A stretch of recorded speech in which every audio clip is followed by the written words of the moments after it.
We have been talking with you lately, and I think the last time you were on, you talked about how you think we're in worse shape potentially than we were in 2008. My guess is you haven't gotten any more positive on the market since that time, correct? Well, actually, I've been quite positive for equities after 2009 when they became very cheap. But recently, I have to say that we are again in a massive financial bubble in bonds, in equities. We are in a bubble in asset prices that have gone up dramatically. Farmland is up 10 times over the last 10 years. And bitcoins are up now, and who knows what next will go up. But we are in a gigantic speculative bubble. And as I said, I haven't shorted any stocks yet because they may still move up. But I don't see any value in stocks any longer, except very few sectors. What really started the concern? Was it just a valuation call? And what was the point where you said, hold on a minute, this no longer makes any sense? Well, basically, the market went up from 666 on the S&P in March 2009.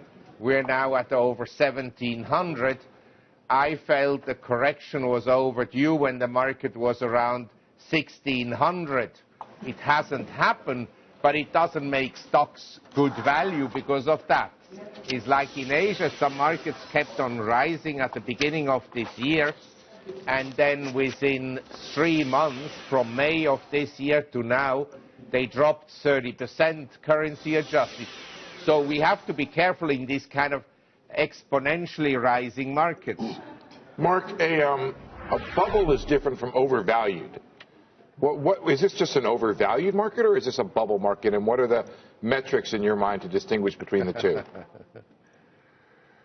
Well, the Schiller PE ratio at the present time is something like 24 times earnings.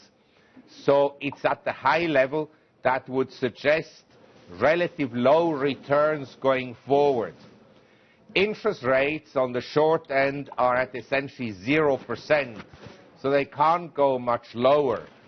And bond yields are relatively low, even though the 10 years has risen from 1.43% to 2.75%. We're still at a very low level. So I think that financial assets, if you look at the next 5 to 10 years expected returns, that these returns will be very low. Now, can the market go up another 20% before it tumbles? Yeah, it can go up even more if you print money.